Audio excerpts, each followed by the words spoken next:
সকল শিক্ষার্থীকে স্বাগত জানিয়ে শুরু করছি ম্যাথ ক্লাস। আজকে আমি ম্যাথ ক্লাসে পঞ্চম শ্রেণীর গণিতের অনুশীলনী 9 শতকরায় প্রকাশ, পৃষ্ঠা নম্বর হচ্ছে 99, প্রশ্ন নম্বর হচ্ছে 7।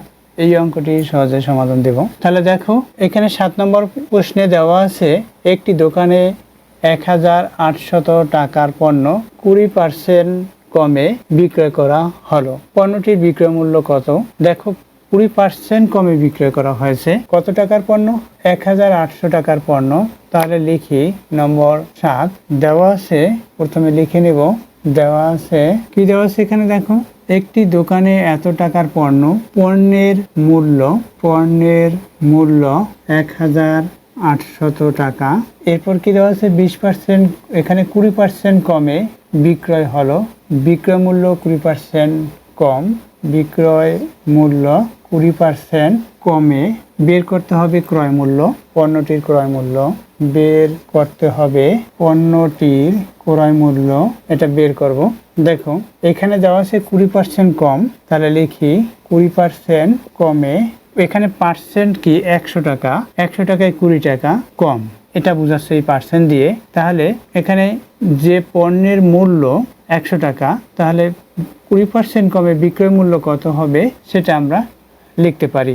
অর্থাৎ 100 থেকে 20 টাকা যখন বাদ যাবে, বিক্রয় মূল্য হচ্ছে 80 টাকা। তাহলে এখানে পণ্যের মূল্য 100 টাকা, 20% কমে বিক্রয় মূল্য সেটা আমরা বের করব।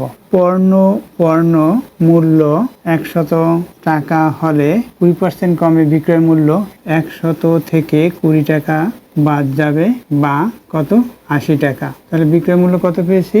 80 টাকা। পণ্য মূল্য যখন 100 টাকা হবে, 20% কমে বিক্রয় মূল্য 80 টাকা।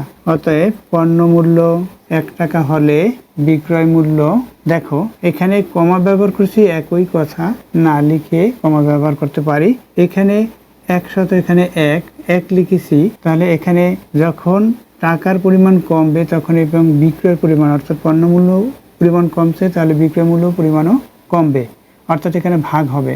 অর্থাৎ এই যে 80 বাই কত 100 হবে, এখানে 100 আছে, 100 দিয়ে ভাগ হলো। এখানে টাকা আছে, কমন ব্যবহার করি। অতএব পণ্য মূল্য কত টাকা?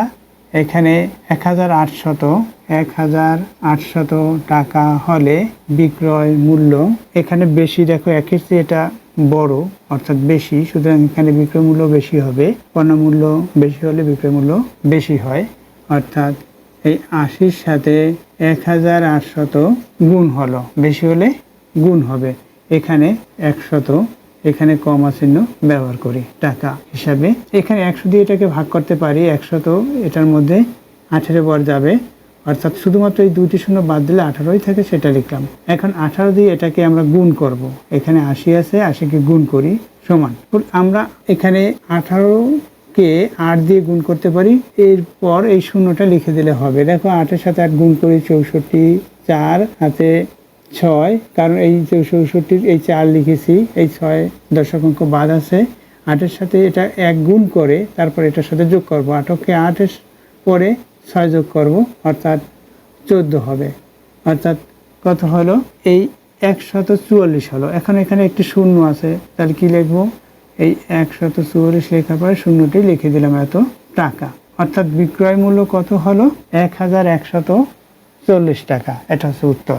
তাহলে এখানে দেখো পণ্যটির বিক্রয় মূল্য কত, অতএব পণ্যটির বিক্রয় মূল্য এত টাকা, এভাবে লিখতে পারি। অতএব পণ্যটির বিক্রয় মূল্য 1000, অতএব পণ্যটির বিক্রয় মূল্য কত টাকা? 1440 টাকা।